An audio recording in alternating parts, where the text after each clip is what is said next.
So ako po ulit magpakilala, si Pastor Edwin po, lingkod po ng Panginoon. Isa po akong vlogger po talaga. Pero yan po yung mga binablog ko po. Yung mga binablog ko, gagawin kong live ngayon. So, alam niyo sa totoo lang, pag talaga ang Diyos pinag-uusapan, iba nakukormihan yata. Iba din naman parang, hindi pinag-uusapan po ang Diyos sa amin. Okay lang ba pag-usapan natin ang Diyos? Di ba okay lang sa inyo? Di ba awkward?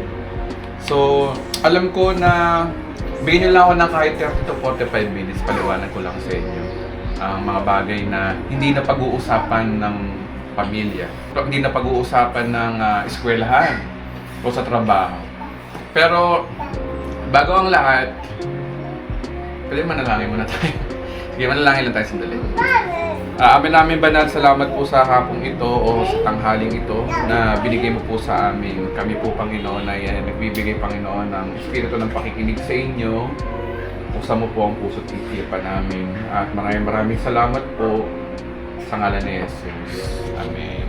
Okay. So, naniniwala ba kayo, mga kababayan? Kababayan na lang, mga kababayan pa naman kayo.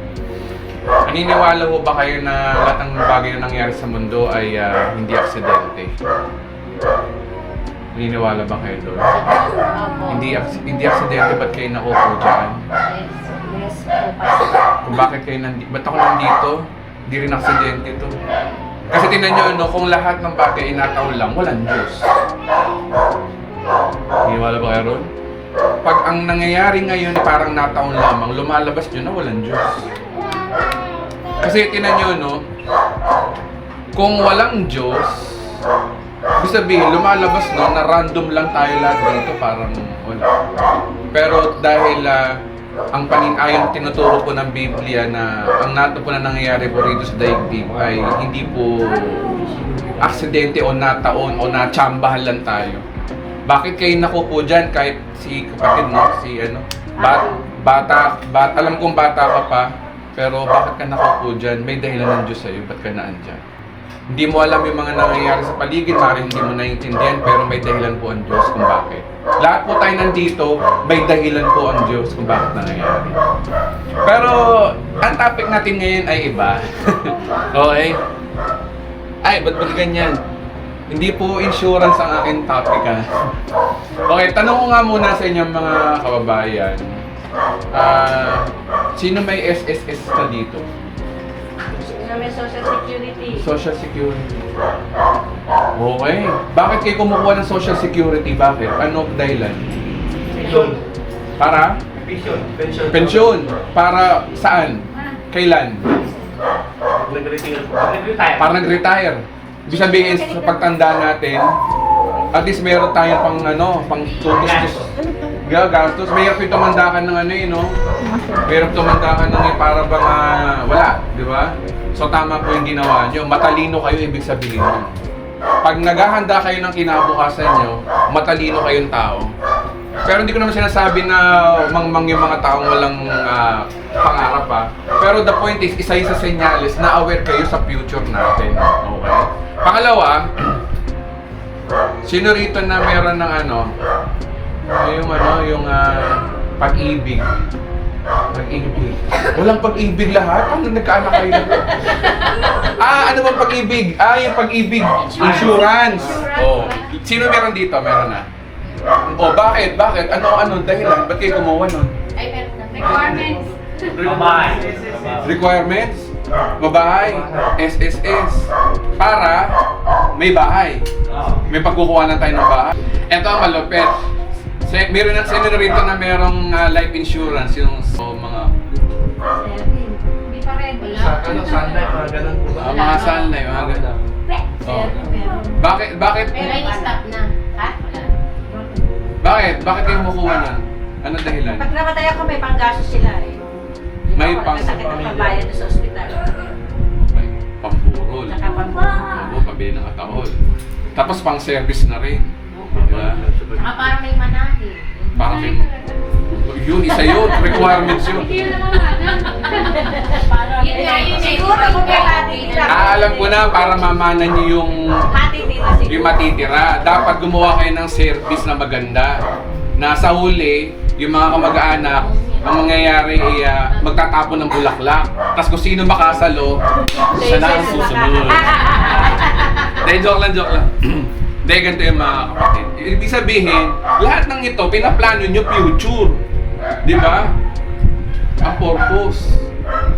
So, tinan nyo hanggang kamatayan natin, nagplano tayo. Pero ang tanong, pagkatapos mo matay, Wala na. ano plano? May plano ba kayo? Patay na. Magpatay ka? Wala na. Dahil pa tayo, patay ka eh. Mga Wala na daw pang plano eh, kasi may pastor. May plano ako makaharap ng It's the end of the world. Wala na po rin susunod. Huli ko na yun. Paano kung totoo mga kapatid yung ano, pagkatapos mong mamatay ay hindi pa pala tapos ang buhay mo? Paano? Paano kung totoo yung sinasabi ng iba, lalo na sa Catholic, diba tayo mga Katoliko tayo, na merong langit at impyerno? Paano kung totoo? Ito yung bagsak. Pagka sa bahay kasi tiyak na. Mm-hmm. Uy, paano yun? Ano yun? Kayo ba naisip niyo yun? Sino dito hindi namamatay? Sino immortal dito? Wala mo. Lagi mo. Natawa sa akin. Lahat tayo mamamatay, di ba? Oo. Ang tanong, napaghandaan niyo ba? Paano kung pagkamatay mo, totoo palang may langit at impyerno? At tapos napunta ka sa impyerno? Eto sino naniniwala dito na sinasabi ng iba na merong langit at impyerno? Taas lang ang kamay. Yung totoo naniniwala. Wala naniniwala ng langit at impyerno. Ano yun? Grabe naman si teacher. O sige, naniniwala kayo may langit at impyerno. Ang tanong, totoo ba? Napatunayan nyo ba? Hindi. Hindi. Patutunayan natin ngayon kung yun ang patutunayan natin ngayon kung totoo nga yun. Eto, pinamagatan po natin itong insured ka na ba after ng iyong kamatayan.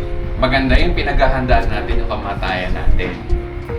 Pastor, sarap ng buhay ko, yung lakas ko pa. Sigurado ka? Baka nga pag nagmotor ka dyan, mabago ka dyan, wala ka na. Oh. Dahil lumabas ka lang. Di mo masasabi yun. O baka paglabas mo dyan, bagsakan ka ng aeroplano.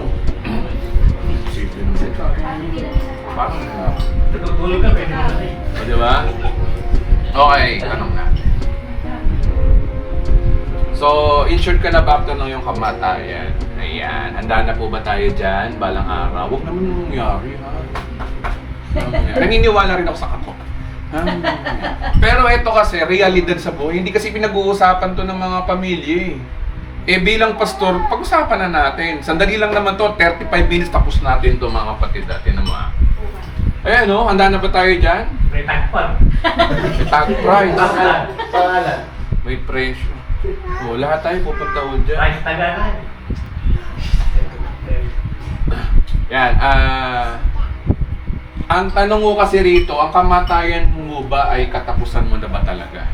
Sabihin, pag namatay ka ba, ano ba mangyayari sa'yo? Tulog ka lang? Wala na? Blanco na ba?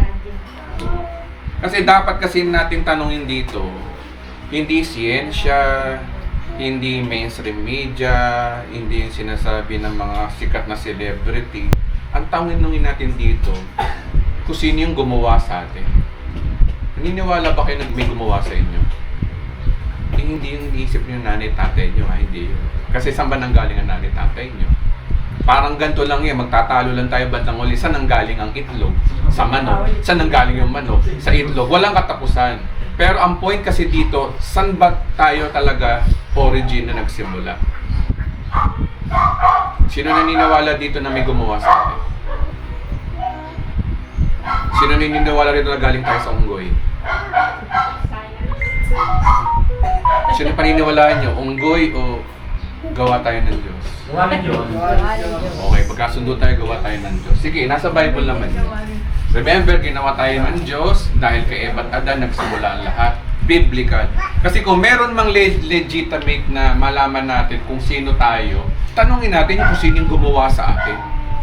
Walang pagkakaiba rin yan sa inimbentong electric fan. Hindi mo malalaman kung sino nag-imbento niyan, kung paano ginagawa yan, kung wala kung paano inimbento.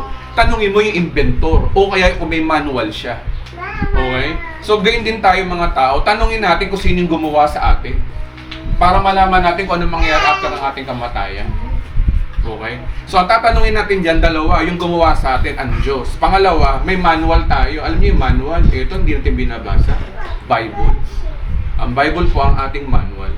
Kasi sa Bible mo makikita kung sino ka talaga, kung ano ka talaga, at ano yung mangyayari sa iyo. Wala nang ibang libro dito sa mong mundo kundi Biblia na hindi binabasa ng iba. Bitter man, pero yun po ang katotohanan. Ang Bible hindi binabasa. Bakit? Kasi nga, busy tayo eh. Busy tayo sa Mobile Legend. Busy tayo sa kage-girlfriend natin. Kajowa-jowa. Hindi naman masama yun. Hindi naman masama na magpamilya ka, magtrabaho ka, magpayaman ka. Hindi masama. Kaya nga lang, ang problema, ligaw ka. Kasi hindi mo rin alam yung pinakatotoong purpose na nangyayari sa'yo. Wherein ito nga yung sasagutin natin dito eh. Ngayon, kung meron man tayong dapat malaman, kung totoo ba talaga na merong life after death, tanungin natin yung Biblia mismo. O alam ba sa inyo yun? Biblia, ang tatanungin natin dito. Ito una, no? May sinabi yung Biblia eh. Sabi rito, no? Ito sa nakalagay po yan sa Mangara chapter 7 verse 4. Mangmang ang isang tao nag-iisip ng kasiyahan. Sakit naman ito. Tapos, ngunit matalino ang isang taong naghahanda sa kanyang, ano daw? Kamatayan. So, di ako masabi niyan. Kahit tinan niyo yung Biblia niyo, may Bible pa dito. Sinasabi ng Biblia, isang kamangmangan daw yung nag-iisip. Alam niyo, sa akin, hindi naman masama mag-isip ng kasiyahan eh. Pero, the point is, kapag ang buhay mo puro doon, yun ang sinasabi rito na mangmang ka daw. Kasi hindi mo pinaghahandaan ng iyong kamatayan. Ibig sabihin, isa palang katalinuhan pala yung naghahanda ka ng iyong kamatayan. Amen po ba? Amen. Hindi natin sigurado ang buhay natin. Kumain nga lang kayo ng baboy eh. Damihan nyo pa. Damihan nyo pa. Mamaya, ICU na kayo. Hindi natin masasabi ang buhay natin. Sino nakakaalam ng mangyayari bukas? Di ba may mga nababalitaan tayo, pagkalakas-lakas, bigla lang namatay. Bigla lang na-aksidente, bigla lang hindi nagising. Sino nakakasiguro na tayo ay talaga mabubuhay pa? O mamaya, sigurado ba tayo mabubuhay pa tayo mamaya? Sino ang nagbubuhay lang sa atin? Ang Diyos lang naman. Nasa kanyang mga kamay ang buhay natin, kung tutuusin. So dapat dito, ang inaalam natin, yung Diyos mismo, kung sino yung gumawa sa'yo after ng iyong kamatayan. Ang sabi rito raw, naghahanda sa kanyang kamatayan. Ibig sabihin, ang kamatayan pala, pinaghahandaan pala yun. Bakit? Kasi meron pang mangyayari after ng iyong kamatayan. Hindi pa pala katapusan mo yun. So, ibig sabihin, lumalabas sa Bible verse na to, na after ng iyong kamatayan, may next na. Okay, ngayon alamin natin kung ano yun.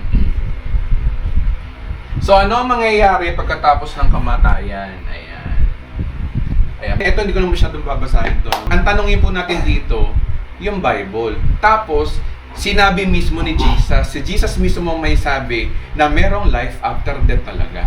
Saan sa Bible? Ito po yun, sabi dito, no?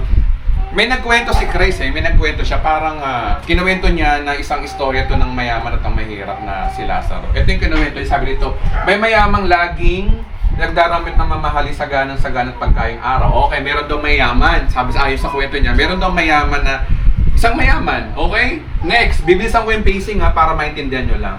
Meron naman isang pulubi. So kanina may mayaman, meron naman isang pulubi. Meron isang pulubi na ang pangalan daw ay Lazaro. Tadtad ang kanyang katawan at nakahiga sa pintuan ng mayaman. Ito daw mahirap na to, si Lazaro, nandun na sa pintuan ng mayaman. So dalawa, tinan niyo yung kwento ni Christ Next, sangad na matapunan man lang ng nahuhulog sa hapag ng mayaman at doon ay nilapitan siya ng aso at dinilaan ng sugat. So yung mahirap na to si Lazaro, tadtad siya ng sugat, dinilaan daw yung mga sugat. So ano mangyayari doon? O, diba? Rabies, tetano, aabutin. So anong nangyari? Tingnan natin kung yun nga nangyari sa kanya. Namatay ang pulubi. Tama yung sinabi nyo, diba? Binibilisan ko istorya. Namatay ang pulubi, dinala. Ay, tingnan nyo, no? Nung namatay daw ang pulubi, ang sabi rito, at siya'y dinala ng anghel sa piling ni Abraham. Saan daw?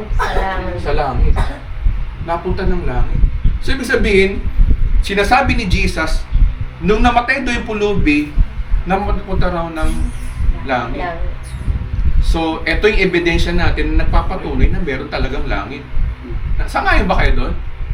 Hindi naman kami sabi. Hindi naman si Edwin yan eh. Lucas yan, sabi ni Lucas yan eh. Okay, so meron tayong idea. Ang sinasabi pala ng Biblia, pag namatay ka, pag ikaw pag ikaw pupunta ng langit, may susundo sa iyong anghel. Yun yung sinasabi ng Bible. Next, sabi rito, no? Ayan. So, ibig sabihin, kung sinasabi ng Biblia na kapag namatay ka, pupunta ka na ng langit, o kung saan ka pupunta ka agad, wala ka na pala rito sa lupa.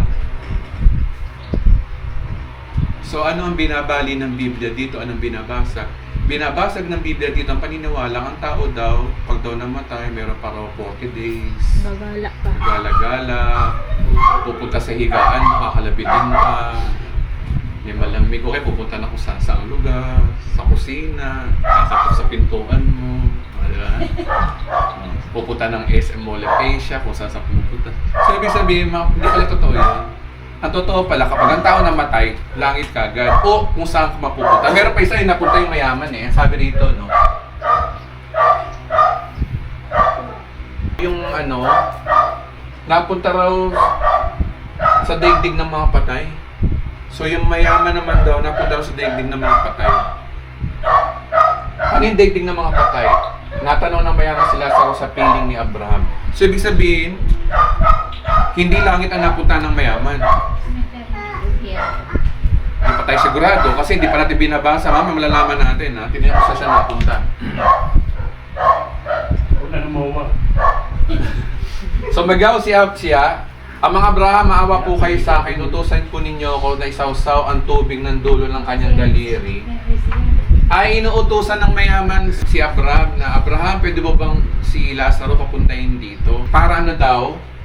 Dahil ako ay ano daw, ayan no, naghihirap sa apoy na ito. So ito yung idea dito. Ibig sabihin nyo, napuntahan ng mayaman, nag-aapoy. Eh no, common sense. Common sense, ano yun? O yun yung tinatawag na sinasabi ng Biblia na impyerno. Sagana sa alak. Pero ito gusto kong i-correct ko wag naman sana.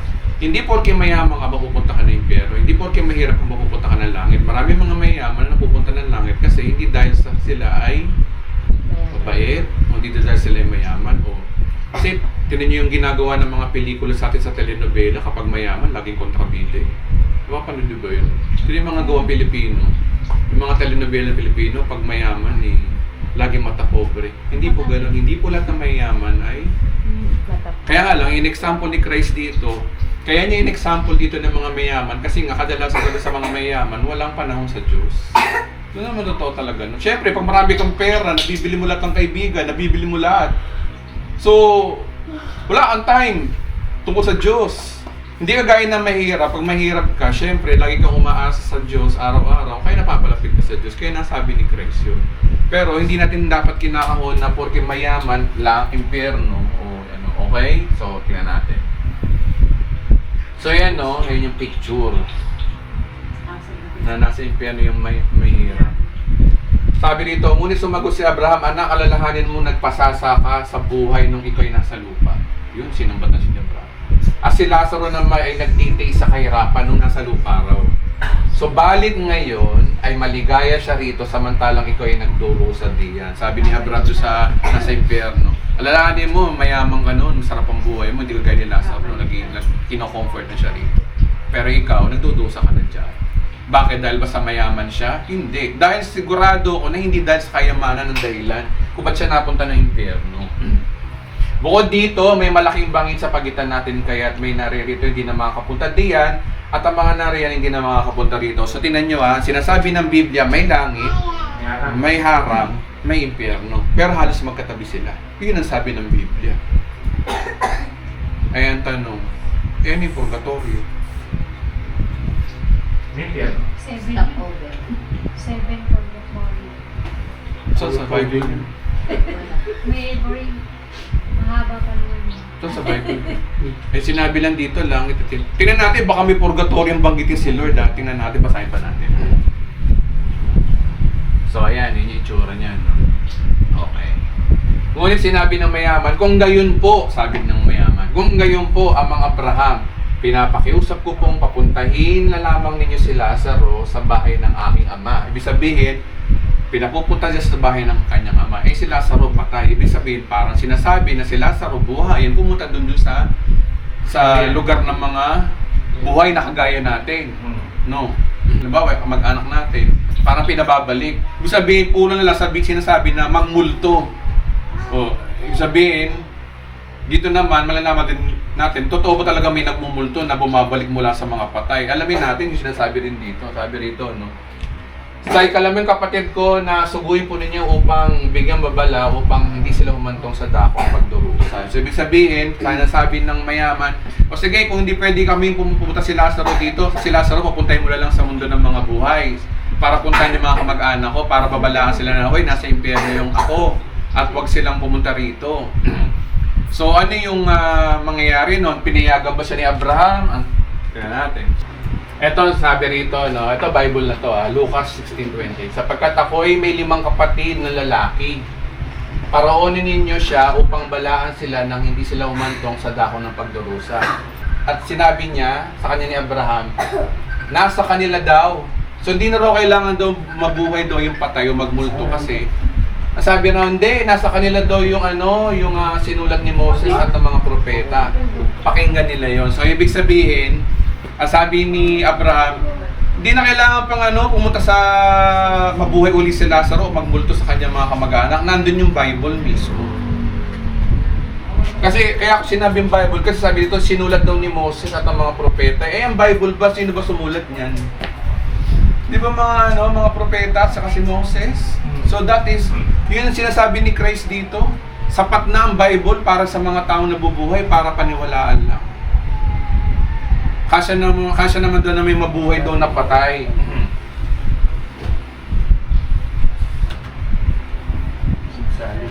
Sabi naman ni mayaman, ay hindi po sapat ang mga yun, dapat daw may mabuhay daw. Ngunit kung pumunta sila sa kanila sa muling nabuhay, talakdan na lang ang mga kasalanan. Ngunit sabi sa kanila ni Abraham, kahit daw nila pakinggan, kung ayaw nilang pakinggan ang sinulat ni Moses o yung Bible, hindi rin nila paniniwalaan kahit ang isang patay na muling nabuhay. Totoo naman yun eh.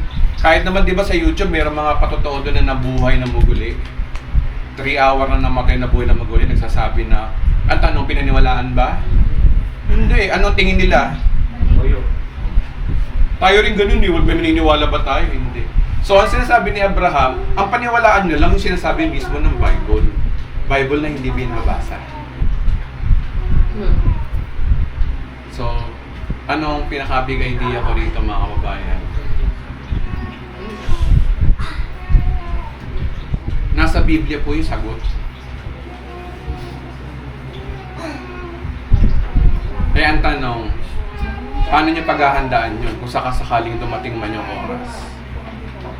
Hindi tayo sigurado sa buhay natin. Kahit sabihin mo na bata ka, bata pa naman ako, hindi ah. Paano kung ma-aksidente ka? At meron naman talagang bata na bata parang malakas bigla lang namamatay. Kasi binangungot. So hindi ko ho kayo tinatakot. Sinasabi ko lang po yung realidad. So tanungin ko nga ho kayo mga kapatid, isa-isa lang ah. Pero huwag kayong matakot. Hindi ko naman kayo papahiya. Maging honest lang kayo. Magtaas ng kamay dito yung sigurado mapupunta sila sa langit pag namatay mamaya kung sakasakali. Magtaas ng kamay. Okay lang kahit hindi nyo aminin. Okay lang kahit na hindi sigurado. O sige, ganito na lang. Sino dito yung hindi sigurado? Hindi sigurado. Hindi pa sigurado. Sige na, aminin nyo. Walang masama. Walang masama. Walang masama. Hahangaan ko kayo pag inamin nyo. Okay? So dahil pinahangaan nyo ako, salamat sa Panginoon, inamin nyo. Pero may good news. May good news. Pinadala ko ng Panginoon dito para tulungan kayo. Na manalangin.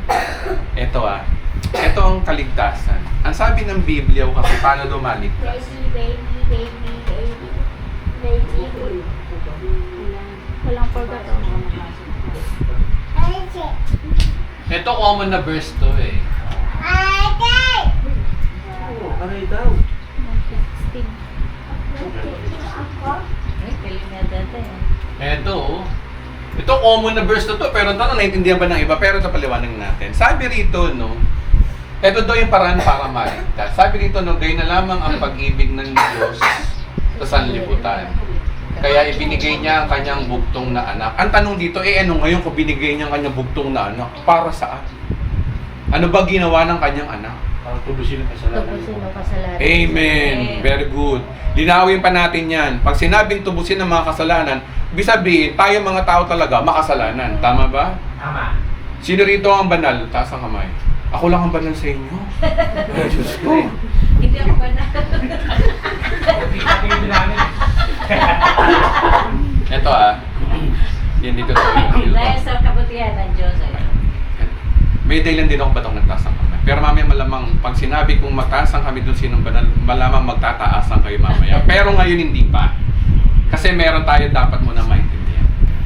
Alam nyo, ito hindi ito tinuro ng religion. Ang tinuro sa atin ng religion, puro pananakot. Na occasion daw pag kailangan maging mabuti ka daw, para daw maligtas ka, para mapunta ka ng langit. Guys, hindi totoo yun. That's not true. Tignan nyo ito ang tao. Ang tao, ayon sa Biblia, makasalanan. Ang tao, kahit anong gawin niya, makasalanan pa rin. At ang tao, talagang mapupunta ng impyerno dahil sa kanyang kasalanan. Bakit? Kasi ito ay namana natin sa kasalanan ng ating ninuno si Eva at Adan dahil sa kasalanan. Sabi sa Romans, lahat daw tayo ay makasalanan. Lahat tayo doon ay walang pag-asa. Lahat ng tao wala sa impyerno. Kaya kung mamamatay kayo mamaya, sinabi hindi kayo ligtas, mapupunta kayo ng impyerno mamaya. Promise. Pero ang good news, hindi pa tayo tapos. Dahil inamin nyo kayo may kasalanan, kung hindi nyo gagawin isang bagay mamaya, hindi kayo maliligtas talaga. Kasi hindi kayo sigurado Nagpapatunay talaga na hindi kayo sigurado. Nagpapatunay na totoo talaga hindi kayo maliligtas kasi hindi kayo sigurado. Pero ito naman ang good news. Ang Diyos madaling kausap. Yung Diyos na to, ito si Lord, itong Diyos na to. Nagsakatawan tao to Alam niyo ba't siya nagsakatawan tao? Kasi ang sabi sa Bible, ang kabayaran ng kasalanan ay kamatayan. Kailangan may mamatay para bayaran yung kasalanan mo. Tayo, hindi tayo pwedeng mangyari sa atin yun Pag namatay tayo, mabubuhay ba tayo kagad? Hindi. Wala na pag-asa. Pero meron Diyos na nagsakatawan tao. Ang ginawa niya, sinadya niyang mamatay sa krus. Dito napapasok yung ginawa ng bayani natin. Ang totoong bayani ng buong mundo si Jesus Christ. Ang ginawa niya sa krus, nung namatay siya sa krus, ang sabi niya, ang sino mamanampalataya sa kanya, ay may buhay na walang hanggan. Ito yun, upang ang sino mang sumampalataya sa kanya, mapapahamak ba? Hindi. Ito yung pangako niya Ang pangako niya, kundi magkaroon ka ng buhay na walang hanggan. Napakasimple ng kaligtasan. Saan tayo dadaan? Kay Kristo. Anong gagawin mo sa Kanya? Panampalatayanan mo yung ginawa niya sa krus. Ano yung ginawa niya sa krus? Pinatawad na yung kasalanan. Alam niyo pag sinabing pinatawad ng kasalanan, hindi lang yung past, present lang, pati future, binayaran niya. Ganun katindi yung ginawa niya. Saan sa Bible, Pastor Edwin, na even yung magagawa ko pagkasalanan sa panginaharap, ay pinatawad din. Saan sa Bible yun? Basa tayo. Eto hindi tinuro to ng ibang religion Ang sabi nila, pinatawad lang daw, yung present lang daw. Pero eto tinan niyo yung ginawa ni Jesus Christ. 5A. Okay. 5A lot 8. 5A lot 8. 5A lot 8. Phase Okay, eto Sabi rito, minsan lamang daw Rosewood. pumasok si Kristo sa dakong banal-banalan at ito'y sapat na. Opo. Ano daw ang hinandog ni Kristo? Hindi dugo ng kambing at buhay ang kanyang hanandog. Ano yung hinandog daw niya? Sarili niyang dugo. Para saan daw yun? Para mapatawad tayo sa ating mga kasalanan. Hanggang kailan daw? Basahin nyo nga ito. Magpakailan na. Hanggang kailan ang kapatawaran? Magpakailan. Ibig sabihin, pag magpakailanman, halimbawa sa Lunes, Habang buhay. magmumura ka sa Lunes, Bukas pa tawarin ulit. Pinatawad ka. Pinatawad. Kaya niya Ganun ang ginawa ni Lord. Ganun katangila yung ginawa niya. So, paano magiging effective sa'yo to? Simple lamang, panampalatayanan mo siya. Panampalatayanan mo na siya ay may kakayanang patawarin ka. Yun lang yun. Alam niyo yung Diyos ang daling kausap, no? Ginawa niya. Nung namatay siya sa krus, yun lang, pakiusap ko sa inyo mga anak, pinatawad ko na kayo, panampalatayan niyo na kayo, pinatawad ko na. Yun ang kaligtasan. May sinabi bang maging mabuting tao? Actually, dinideny ng Biblia ng kabutihan ay hindi din ng basya ng kaligtasan. Saan sa Bible ho yun? Ephesians. Dito na ako matatapos. Matatapos sa tayo mga kapatid. Ephesians chapter 2 verse 8 to 9. So ano daw ang basya ng kaligtasan? Ang kaligtasan ay ito, sapagkat Nawala. wait lang. Ito, basahin natin ito. Sapagkat dahil sa kagandahang loob. Sinabing kagandahang loob, ano yun? Biyaya, di ba? Pag biyaya ba may bayad? Libre. Bless. Saka nakakita na sino may asawa dito? Kuya, ate, may asawa ka naman? Wala. May boyfriend ka? Ay, siya. Okay. O, sige, sample lang. Siya. Niregat na malayo ka. Tapos sabi mo sa kanya, ano tawag mo sa kanya? Babe. Babe.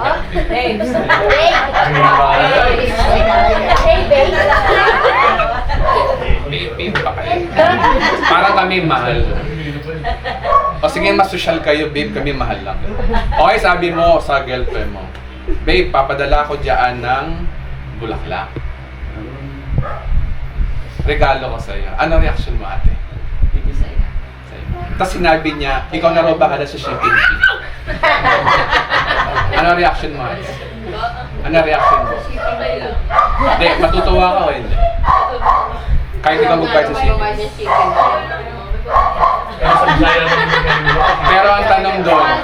Pero ang tanong doon, regalo ba yun o hindi? Bayad eh. Pero yung ginawa ni Kristo iba. Kagandahang loob niya ng Diyos. Kaya ano daw, naligtas. Pero may kondisyon, ano sa magitan daw ng Palataya. hindi pagpasok sa religion, hindi magpabember, hindi maging mabuting tao ang sagot. Simple lang, pananampalataya. Ito At ang kaligtasan ito'y kaloob. Ayun kaloob At hindi sa magitan ng inyong sarili, walang galing sa atin ang kaligtasan, wala kang gagawin. Hindi ito bunga ng hindi ito bunga ng iyong gawa. Hindi mabubuting gawa.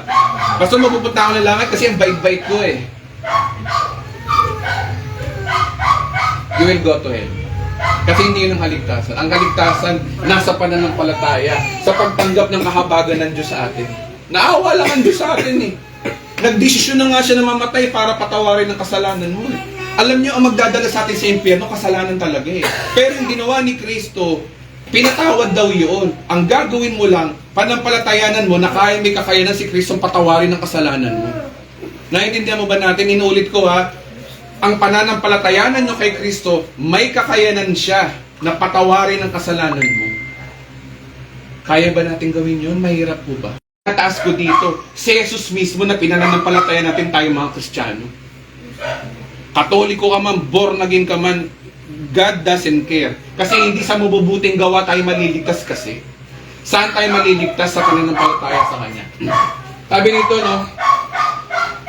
ano daw? Kaya't walang dapat ipagmalaki ang sino man. Tingnan nyo kapag ang kaligtasan ay depende kung saang reliyong ka napunta, maraming mayabang sa langit.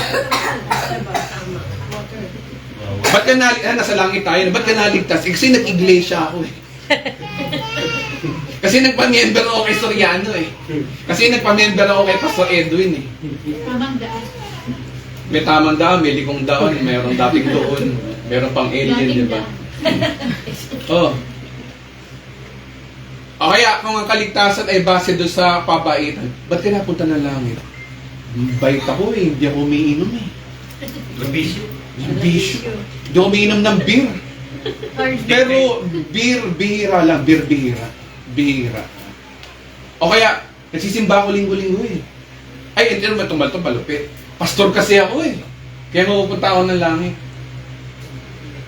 Maraming mayabang sa langit. Pero kung ang kaligtasan ay depende doon sa ginawa ni Kristo sa'yo, pinampalatayanan mo lang, iisa ang sasabihin sa langit, ba't ka napunta dito sa langit? Dahil dito ako nasa langit, dahil dito sa nakaupo sa trono, dahil siya nagdala sa akin dito.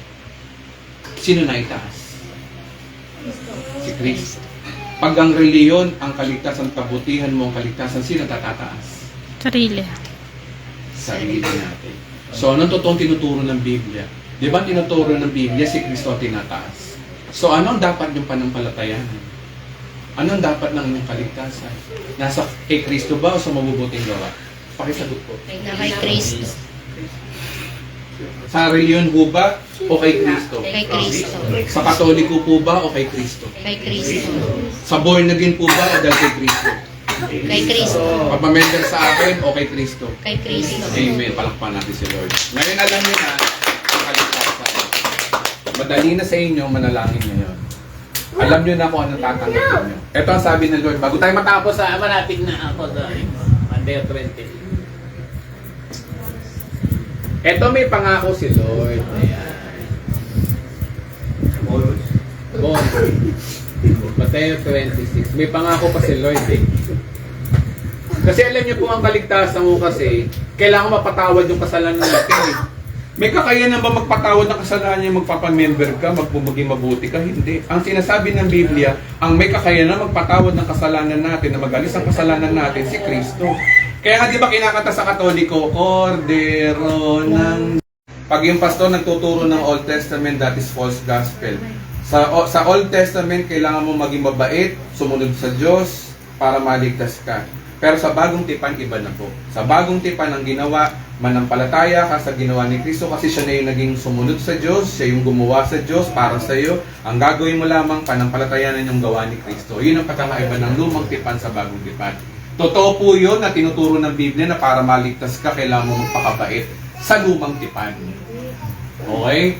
Hindi ko dinideny yun. Tinuturo ng Biblia. Pero dapat tayo malaman natin saan tayo, doon sa lumang tipan o sa bagong tipan. Nasa bagong tipan na po tayo, may ginawa si Kristo, ang kaligtasan ay depende doon sa ginawa niya. All you have to do, simple lang, believe. Believe. Na si Kristo may kakayanan siyang patawarin ng kasalanan ko, yun ang magliligtas sa akin. Okay, so handa na tayo manalangin, makikipag-usap tayo sa Diyos. Itong gagawin natin panalangin, depende ito kung siseryosohin nyo. Kung hindi kayo seryoso, bahala kayo. Basta ako, ginawa ko yung tungkulin ko bilang pastor. Ang gagawin ko lang, tulungan kayo manalangin sa Diyos. Ito ay individual. Ito ay personal yung panalangin. Ang gagawin ko, mananalangin tayo, tatalikod ako para hindi kayo mahiya sa akin. Sasabay kayo sa panalangin. Okay? Okay? So, discretion na yun kung gusto nyo sumabay. Kung gusto nyo maligtas, sasabay kayo sa panalangin. Kung ayaw nyo pang maligtas, bahala kayo. Huwag kayong sumunod. Okay lang. No hard feelings kami. Basta ako, ginawa ko yung part ko bilang pastor dito. Na, at saka syempre mga kapatid, walang ko rin kayo. Ayoko mapakala kayo. Ayoko mapariwara ang buhay. Hindi natin sigurado mangyayari bukas. Baka mamay bukas patay na tayo. Hindi alam. Okay? Sige, mananalangin tayo. Ito, seryosohin natin to ha. Manalangin tayo. Lahat yung muko, magseryoso po tayo. Sabihin po natin yung mga gusto manalangin, gayahin ako, sabihin po natin, Panginoong Hesus, Panginoong Jesus, lumalapit po ako sa iyo. malapit po ako sa iyo. Tinahangad ko po ang kaligtasan ng aking kaluluwa. Ang aking kaluluwa. Kung sakaling mamatay man ako, gusto ko po ng kasiguraduhan na ako'y ligtas, hindi mapupunta ng impyerno. Una sa lahat, humingi ako ng tawad sa iyo sa lahat ng aking mga nagawang kasalanan mula pagkabata hanggang sa hinaharap. Patawarin mo ako. Pati yung mga magagawa ko pang kasalanan sa susunod na araw, sa susunod na linggo, sa susunod na taon, sa susunod na dekada, at sa susunod pa ng kaduluduluhan ng buhay ko. Patawad, Panginoon. Nananampalataya ako Naniniwala ako, sinasabi ng iyong Biblia, na may kakayanan ka na patawarin ang aking kasalanan. Pinaniniwalaan ko yun mula ngayong oras na ito. Pinananampalatayanan ko yun. Ginawa mo yun dahil mahal mo ako. Ayaw mo ko mapahamak. Kaya ito ngayon ako, tinatanggap ko ang regalo ng iyong kaligtasan. Mula ngayon, salamat po. Ligtas na ako. Dahil ito'y pangako mo na ang sino mang lumapit sa iyo ay hindi mo itataboy. Maraming salamat po, Panginoong Jesus. Mula ngayon, ngayong araw na ito, ako'y ligtas na. Nakasulat na ang aking pangalan sa aklat ng buhay. Mula ngayon, magpapasalamat na ako sa iyo araw-araw pagkat niligtas mo na ako. Salamat po sa pangalan ni Jesus. Amen. Palakpatin sa mga sarili natin. Kung ginawa niyo yun, ligtas na kayo. Ito pa, di ba may tanong ako sa inyo kanina? Sino ang banal dito? Taas ang kamay. Ngayon, tatanungin ko ulit kayo rito. Sino ang banal dito? Taas ang kamay. Ay, sa biyaya ng Diyos. Walang gagaya. Isigurado. Kung hindi nyo naiintindihan, paliwanag pa sa inyo. Sabi sa sabi sa Biblia sasagot hindi yung kung sino-sinong pastor lang magsasalita.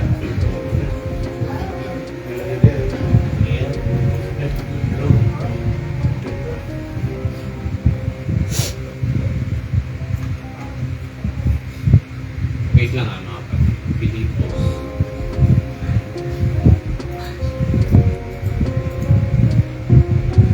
Ito sabi nila, yung mga banal daw, yung mga santo. Banal ka daw. O kaya, banal ka raw kapag. Pero dapat kasi natin intindihin, iba yung mata ng Diyos sa mata ng tao. Sa mata ng tao, hindi tayo banal. Paglabas natin, kahit ligtas na tayo, hindi tayo banal. Nagkamasala pa rin tayo. Pero sa mata ng Diyos, isa sa pangako niya na ang sino mamanampalataya sa kanyang anak, banal sa mata niya. Saan sa Bible yun ito?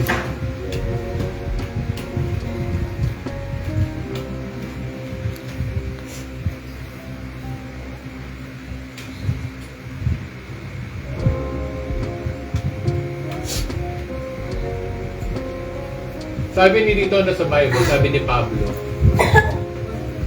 ang aking pagiging Magawid. pag matuwid, banal o hindi? Banal. Banal ka sa, daw ang kabanalan? Ay hindi daw sa magitan daw ng pagsunod daw saan? Kautusan. Ano yung pagsunod sa kautusan? Yung kailangan mong maging mabuait, kailangan mong maging mabuti, kailangan mong pumunta sa simbahan. Hindi daw doon ang pasiyan ng kabanalan. Sabi ni Pablo. Ano daw? Kundi sa, pananalig kay daw? Kristo. So, ibig sabihin, kapag nanalig ka pala kay Kristo, banal ka na ba? Sa mata ng Diyos to, ang pinag-usapan. Tapos, ang pagiging banal ko ngayon ay buhat daw saan? Sa Diyos. Sa magitan daw ng ano? Sa pananampalataya. Yung ginawa niyo ba kanina, nanampalataya ba kayo? Hindi. Nanampalataya kayo. Nanampalataya. Kahit mga bata kayo, nanampalataya kayo. Kung nanampalataya kayo, banal na kayo sa mata ng Diyos. Pero hindi ko sinasabi na ipagmalaki niyo na banal kayo sa mata ng tao. Sa mata ng tao, hindi pa rin tayo banal. Kahit ako, lahat tayo. Pero ang pinag-usapan dito, yun po yung ginawa ni Cristo sa atin. Ang ginawa ni Cristo sa atin, tinuring tayong banal sa mata niya. Kaya tatanungin ko kayo dito, saan ka ba sino ang banal dito sa harap ng Diyos? Alam kong iba confused dito, patuloy lang po kayo sa pag-aaral. Pero ngayon, ito lang masisiguro ko sa inyo, kung pinanampalatayanan nyo ang panalangin nyo kanina, ligtas na po. Ganun lang po kasimple, walang kwitis-kwitis, walang para-parada, simple lang. Ganun lang po, kadali kausap. Alam nyo, ang Diyos madaling kausap. Isang salita nyo lang, isang pananampalataya nyo lang, madali siyang kausap. Hindi kagaya siya ng tao paulit-ulit. Kaya tandaan po natin, ang Diyos po ay maunawain, kaya niya naiintindihan po niya tayo. Kaya mula ngayong araw na ito, hindi ko naman kayo pinipilit. Basta kung meron po kayong mga gustong tanong tungkol sa Bible, malalapitan nyo rin naman po sa aking YouTube channel. Pero for the meantime, yun lang, enjoy nyo buhay nyo. Isa sa pangako ng Diyos sa inyo, sabi sa Biblia, ang nanampalataya daw kay Kristo ay pinagpala at pinaburan na. Ephesians chapter 1 verse 6, ang mga Kristiyano daw ay charito, ibig sabihin, pinagpala, pinaburan. Kaya expect nyo mula ngayon lalo kayo papaburan ng Diyos. Mahirap paniwalaan, makikita nyo to sa susunod ng buhay, makikita nyo sa susunod na linggo, makikita nyo yung maginawaan sa buhay. Alam nyo mga kapatid, simple lang naman eh. Hindi kayang bayaran ng salapi ang meron kang peace of mind. Kaya yun ang susunod na mangyayari. Tandaan nyo mga kapatid, ligtas na kayo kung pinanampalatayanan. Pero kung hindi nyo pinanampalatayanan, sorry, hindi pa ligtas, talo kayo. Ganun lang yun. Okay?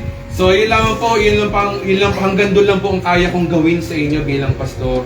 Hanggang doon lang po ako, nasa inyo pa rin ang desisyon. Kayo ang nagdesisyon yan, hindi pa rin ako. Basta kami, nagmamahal po kami sa Tirosana, kaya ako invite dito, mahal kayo ng tiyahin nyo o ng kapatid nyo. May purpose siya, hindi po kayo iniimbitahan sa reliyon. Magsimba pa rin kayo sa Katoliko kung gusto nyo magsimba mo. Ang mahalaga lang ho sa amin, meron kayong pananampalataya kay Kristo na siya ang may kaya ng magligtas sa inyo ng mga kasalanan. Okay, so maraming salamat po. Ako si Pastor Edwin. Maraming salamat po. Ay, Tanong? may tanong ho ba? Okay. Tanong ba? Tanong, question? Sige, magtanong kayo. Pwede naman. Pwede pa. Kung kaya pa. Kaya pa naman. Wala daw. Question? Wala question? O sige, kung ayaw ko na ho kayo kabalahin pa, enjoy nyo na lang po yung banding nyo po rito. Maraming salamat.